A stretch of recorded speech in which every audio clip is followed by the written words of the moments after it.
আমি আজকে তোমাদের জন্য ওলার যে চার্জার হয় 750 ওয়াট বা 500 ওয়াট যাই বলো না কেন, এটা আমার এসন প্রো চার্জার। এটা 750 ওয়াটের চার্জার। আমি এই চার্জারের আজকে আমি ওভারভিউ নিয়ে এসেছি যে কি করে তোমাদের চার্জারটা কেমন হয় এবং কি করে আমরা চার্জ দেবো, মানে কি ওই অনেকেরই কনফিউশন থাকে যে ওলা স্কুটার কেনার পর যে চার্জের ব্যাপারটা। তো আমি ওই কারণে ভিডিও নিয়ে এসেছি, তোমরা ভিডিওটা আমাদের দেখো। যদি তোমাদের পছন্দ হয় লাইক করবে, শেয়ার করবে, সাবস্ক্রাইব করবে। তা আমার ভিডিওটা তোমাদের দেখাচ্ছি, শুরু করছি। হ্যাঁ, দেখো এইটা হচ্ছে আমার চার্জার। এইটা হচ্ছে আমার চার্জার। তার আগে বলে দিই, এই একটা প্লাগ যেটা হচ্ছে কি স্মার্ট স্মার্ট প্লাগ বলে, যেটাকে আমরা স্মার্ট প্লাগ বলে থাকি। এইটা হিরো কোম্পানি হয় না, যে যে তোমার হিরো মোটোকর্প হয়, সেই হিরো মোটোকর্পের এইটা হচ্ছে তোমার ব্র্যান্ড নেম হচ্ছে কিউবো। এটা স্মার্ট প্লাগ। এইটা দিয়ে আমি মেজার করতে পারি যে এটা কত আমার ইউনিট খাচ্ছে, কত কারেন্ট পড়ছে, এবং আমি এটাকে টাইমার সেট করতে পারি। হয়তো আমি রাতে চার্জ দিলাম, এমনিতে এটাতে অটো কাট হয়, কোনো সমস্যা নেই। তবু এটাতে তোমার আমি হয়তো আমি চার্জ দিলাম, চার্জ দিয়ে যদি আমি আমাকে ডিসপ্লেতে দেখানো হয়তো 1টা 15 সময় রাত, 1টা 15 সময় ফুল চার্জ হচ্ছে, তাহলে সাধারণত মিনিট 20-30 আগে ফুল চার্জ হয়ে যায়। তাহলে আমি যদি এটাকে যদি 1টা 15ই আমি যদি সেট করে দিই সময়, তাহলে কিন্তু ওই সময় বা যদি 2 ঘন্টা সেট করি যখন থেকে দিলাম, মানে এটাকে সেট করে এটাকে কাট অফ করা যায়। এরপরে আসি, এইটা হচ্ছে তোমার পিআরসিডি প্লাগ। পিআরসিডি প্লাগ, দেখো পিআরসিডি প্লাগ আছে। এইটা অ্যাকচুয়াল এর প্রিন্সিপাল হচ্ছে, এটা হচ্ছে আরসিসিবি, মানে যদি কোনো কারণে এই যে এই ইনপুট বা আউটপুট তারটা, এই এইটাকে বলে আউটপুট তার, যদি ইনপুট আউটপুট প্লাস চার্জারে যদি কোনো কারণে শর্ট সার্কিট হয়, যদি ডিফেক্ট হয়, বা যদি বডি মানে যদি আর্থ মানে বডি আর্থ যদি লিকেজ হয় কারেন্ট, তাহলে কিন্তু এটা ট্রিপ করবে। প্লাস যদি এই আউটপুটের মাধ্যমে যদি চার্জারে যদি কোনো সমস্যা হয় চার্জিং লাইনে, তাহলেও কিন্তু এটা ট্রিপ করবে, মানে আর চার্জ করতে দেবে না, একদম পুরোপুরি এখান থেকে কেটে যায়। ওই জন্য এটা ইউজ করা হচ্ছে। এটা কিন্তু দীর্ঘদিন আগে, মানে 2 বছর আগের যে ওলা স্কুটারগুলো ছিল সেগুলোতে সমস্ত 6 এম্পিয়ার একটা প্লাগ সকেট ইউজ করা হতো। এই এই পিআরসিডি প্লাগ কিন্তু এখন নতুন ইউজ হচ্ছে, এবং সমস্ত ইভি 2 হুইলার, ইভি 4 হুইলারের যে সমস্ত যে যে চার্জার হয়, প্রত্যেকটা টপ কিন্তু এখন পিআরসিডি প্লাগ আসছে। আর এইটার মাধ্যমে আমরা শক খাওয়া থেকে বাঁচতে পারি। এইখানে একটু দেখিয়ে দিই একটা রিসেট টেস্ট। আমাদের যাদের ঘরে আরসিসিবি লাগানো আছে, আমার যেমন ঘরে দুটো আরসিসিবি ছিল, আমার বাজ পড়ার জন্য আরসিসিবি গুলো আমার নষ্ট হয়ে যায়। যাই হোক, এই আরসিসিবি প্লাগের বৈশিষ্ট্য হচ্ছে আমি প্রত্যেক মাসে একবার কি দুবার এই টেস্ট যেটা আছে ওটা টিপে আমাকে টেস্ট করতে হয়। আমরা দেখতে পাচ্ছি, দেখো এইটা আমি এখন একটু দিলাম এই তোমাদেরকে দেখানোর জন্য, একটু আমি জাস্ট আমি লাইনে দিলাম। দেখো এইটা রিসেট, এটা টেস্ট। আরসিসিবিও তাই, যেগুলো আরসিসিবি হয় সেগুলো কিন্তু এই টেস্ট টিপলেই সঙ্গে সঙ্গে ট্রিপ ট্রিপ করে যায়। দেখ রিসেট হলো, টেস্ট। মাসের মধ্যে একবার টেস্ট করে নেওয়া ভালো, মাসের মধ্যে একবার টেস্ট বাটনটা ক্লিক করে দেবে, কারণ এটা অনেক সময় নষ্টও হয়ে যায়। আর এটা মোটামুটি ওয়াটারপ্রুফ আছে, মানে মোটামুটি বললাম কেন, একদম জলে ঝমঝম জলে এটাকে রাখলে তো নষ্ট হবেই। সামান্য স্প্ল্যাশ প্রুফ বলা যায়। এগুলো সবগুলোতে রবারের প্যাকিং আছে, কোনো সমস্যা নেই। হ্যাঁ, দ্বিতীয় হচ্ছে দেখো, এইটা হচ্ছে তোমাদের তারটা দেখাই, 3x0.75 মিলিমিটার স্কোয়ার, মানে এটা কিন্তু 0.75 mm এর তার দিয়ে এই 3 কোর ওয়্যার দিয়ে এটা করা। তোমরা যারা ঘরে এইটার ওয়্যারিং করবে, দেখো এইটা 6 পিন, এর মাথাটা হচ্ছে কিন্তু সিক্স সিক্স পিন। তা এই সরি 6 অ্যাম্পিয়ারের পিন এটা। তাহলে যে লোকে যে বলে যে 16 অ্যাম্পিয়ারের একদম সকেট লাগবে, অমনি নয়। যে কোনো 6 অ্যাম্পিয়ারের পিনে তোমরা লাগাতে পারো, যে ঘরে যেমনই 6 অ্যাম্পিয়ার পিন লাগাতে পারো, কিন্তু 16 অ্যাম্পিয়ার পিনও লাগানো যায়। তবে মাথায় রাখতে হবে যে এইটার যে ওয়ারিং হবে, মানে ভেতরে যে বোর্ডে যে ওয়ারিং হবে, মিনিমাম 1 mm ওয়ারিং হবে। 0.75 একটু শুরু হয়ে যাবে, মিনিমাম 1 mm ওয়ারিং হবে। 1 mm, 1.5 mm, 2.5 mm অব্দি, মানে যে তারের যে সকেটটা এইটা যেটাতে লাগবে, সেইখানে 1 mm, 1.5 mm বা 2.5 mm, এই তিনটের মধ্যে যদি যে কোনো হয় চলবে। 1 mm মানে এগুলো তো অবশ্যই প্রয়োজন আর কি, আর 2.5 mm এর থেকে বেশি প্রয়োজন নাই। এটা ম্যাক্সিমাম 756 থেকে 796 ওয়াট ম্যাক্সিমাম খায়, তাহলে সেটা খুব সাময়িক, তাহলে অতএব কোনো সমস্যা হবে না। এরপরে আসি এই যে এইটাতে দেখো, এইটা একদম সম্পূর্ণভাবে এটা কিন্তু ফায়ার রিটার্ডেন্ট মেটেরিয়ালে এটা তৈরি। দেখে নাও, তোমরা সকলে দেখতে পাচ্ছ, এটা সকলেরই আমাদের এই চার্জারটা আছে। আমি একটু বলে দিই, আমি এই কেবেলের ওপর এই কেবেলটার ওপর আমি একটু হালকা করে মানে একটা প্রোটেক্টর দিয়ে দিয়েছি। যে স্প্রিং পাইপগুলো হয় না, দেখো এই যে স্প্রিং পাইপগুলো হয়, স্প্রিংটা মাঝখানে কেটে ঢুকিয়ে ব্ল্যাকটপ দিয়ে মুড়ে দিয়েছি, যাতে আমার তারটা নষ্ট না হয়। আর অনেকেই দেখবে এই চার্জারটা আমরা যেমন করে একটা ঢাকা দেওয়া থাকে একটা বাবেল ট্র্যাপে, সেই ক্ষেত্রে কিন্তু আমরা খুলি না, ওইটা কিন্তু ভুল।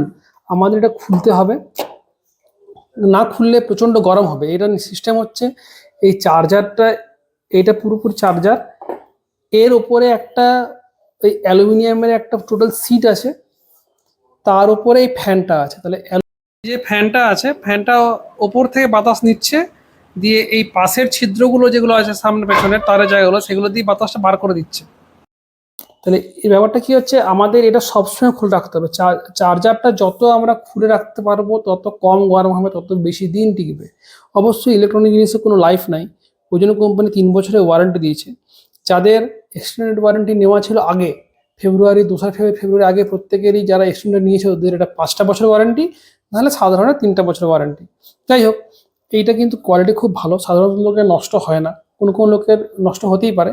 সিস্টেমটা হচ্ছে, তোমরা চেষ্টা করবে যে এটাকে সম্পূর্ণভাবে মানে কোনো ঢাকা রাখো না। হয়তো তোমরা চার্জ দিচ্ছ, একদম ফাঁকা জায়গা রাখবে। ফাঁকা জায়গা মানে কি, হয়তো সিটের উপরে রাখলে, কিন্তু সিটের ভেতরে নয়। এবং ওলার সিটের মধ্যে একটা জায়গা করা আছে, একটু আমি পরে ভিডিওতে দেখাচ্ছি ওটা।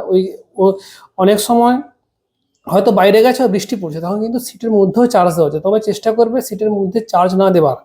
আর এইটা সবসময় খুলে রাখবে, সবসময় এটা খুলে রাখবে, হ্যাঁ, নাহলে কিন্তু প্রচন্ড গরম হবে। বিশেষ করে এই পোর্শনটা, এখানে দেখো বাতাস যাওয়ার জন্য এয়ার ইনটেক আছে, এই পোর্শনটা কোনোদিনও ঢাকা দাও না, কারণ ঢাকা দিলে পুরোপুরি গরম হয়ে যাবে।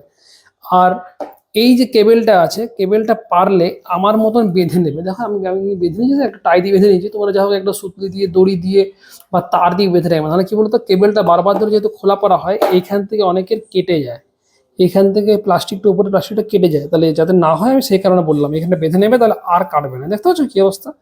যাই হোক, আমার এইটাতে আমি তোমাদের দেখালাম। এর পরের পোর্শন যেগুলো আছে সেগুলো তোমাদের আমি আরো দেখাচ্ছি। এইটাতে আমি ওভারভিউ দিলাম, এমনি করে চার্জারটা রাখবে, ভালো থাকবে। কিন্তু এর ওপরে কোনোদিনও ঢাকা দাও না, ঢাকা দিলে কিন্তু সমস্যা হবে, গরম হয়, প্রচন্ড গরম হয়। আর ঢাকা না দিলে একটা, আমার এসন প্রো ধরো 20% থেকে চার্জ হতে সময় নেয় প্রায় 4.5 থেকে 5 ঘন্টা, খুব বেশি একদমই গরম হয় না। কিন্তু এটা তুমি যদি কোনো কারণে ঢাকা দিয়ে দাও, তোয়ালের লোকে এমনকি তোয়ালও ঢাকা দিয়ে রাখে, কিচ্ছু ঢাকা দিয়ে রাখবে না, সমস্যা খুলে দেবে, চার্জ হলে ঢাকা দেবে। এইটা আমার ওলার এসন প্রো চার্জিং পোর্টটা, এটা মোটামুটি পরিষ্কার রাখা দরকার, এবং পরিষ্কার রাখার জন্য উপরে কভার লাগলে ভালো হয়। আমি চার্জিং গানটা দেখো গুঁজছি আমি। দেখো এইটা আমার চার্জিং গান, দেখো উপরে আপ লিখে দিয়েছি আমার সুবিধার জন্য। তাহলে দেখো এমনি করে তোমরা আস্তে আস্তে ঢোকানোর চেষ্টা করবে, চলে যাবে, এবং খুব ভালো শক্তভাবে থাকবে এটা, এবং চেষ্টা করবে পরিষ্কার রাখার জন্য। এইটাতে আমি এসন প্রো চার্জ দিই। দেখো এই যে এসন প্রোর যে পিআরসি প্লাগটা 6 অ্যাম্পিয়ারের, সকলেরই 6 অ্যাম্পিয়ারই হয়। আর ভেতরে যে এই যে সকেটটা আছে, এটা 6 অ্যাম্পিয়ার সকেট, এবং ভেতরে 2.5 mm তার দিয়ে করা আছে। এইটাও আমি এটাতে S1X+ চার্জ দিই, এটাও 750 ওয়াটের চার্জার। এইটারও দেখো যে প্লাগের টপটা 6 অ্যাম্পিয়ার, এবং ভেতরের সকেটটা 6 অ্যাম্পিয়ারের সকেট, কিন্তু 2.5 mm দিয়ে তারটা ওয়ারিং করা আছে। যাই হোক, আমি একটু দেখিয়ে দিই একটু। দেখো আমি এইটা এখন আমার চার্জ হচ্ছে 84% হয়েছে, 100% আমার 3টা 13।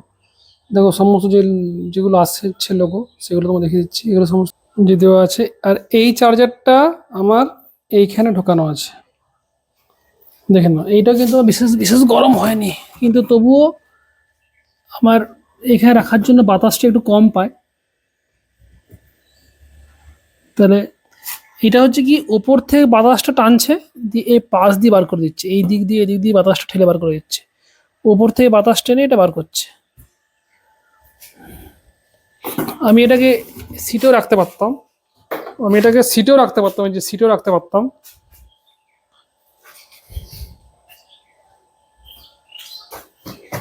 আবার এইখানেও রাখা যায়। এইখানে দেখো আমাদের অলরেডি তারগুলো বার করার জন্য এখানে একটা মোটা তারটা মানে ডিসি আউটপুট, আর এই সরু যেটা এই এসি ইনপুটের তারের জন্য, এগুলো আমাদের মানে ভাগ করাই আছে। তোমরা এখানে রেখেও একদম চার্জ দিতে পারো, কিন্তু খুব মানে প্রয়োজন ছাড়া দেবে না, কারণ কি এই চার্জার খুব গরম হয়, যদি কোনো কারণ বাতাস না পায় না, প্রচণ্ড গরম হয়, এমনকি যদি একদম প্রায় 30-40% থেকে যদি তুমি চার্জ দাও তাহলে কিন্তু একদম পুরো আগুনের মতো গরম হয়ে যাবে, সেটা গাড়ির ক্ষতিও হতে পারে। তাহলে ওই জন্য না দেওয়াই ভালো, একদম ফাঁকা ফাঁকা জায়গায় চার্জ দেবে। যদি পারো কোনো টেবিলের ওপর বা কোথাও কিছুর ওপর বসিয়ে ধরো একটু চার্জে দেবে। নাহলে শেষ অবধি এই যে সিটটা আছে এই সিটের উপর তোমরা দিতে পারো, বা আমার মতন প্যাকেটের মধ্যে রাখতে পারো, এই যে প্যাকেটের মধ্যে রাখতে পারো, তো প্যাকেটের মধ্যে একটু গরম হয়, এগুলো রাখলে বেশি গরম হয় না।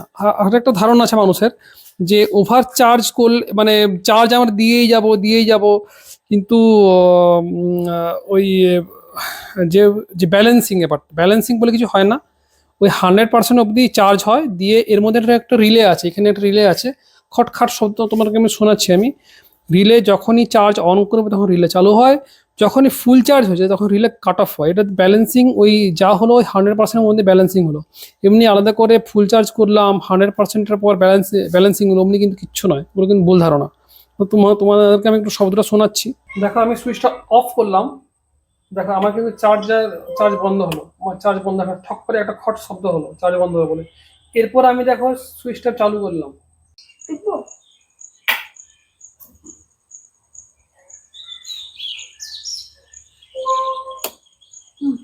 হ্যাঁ এইটাই ছিল রিলের শব্দ, ঠক করে শব্দ হলো, এটা হচ্ছে রিলের শব্দ।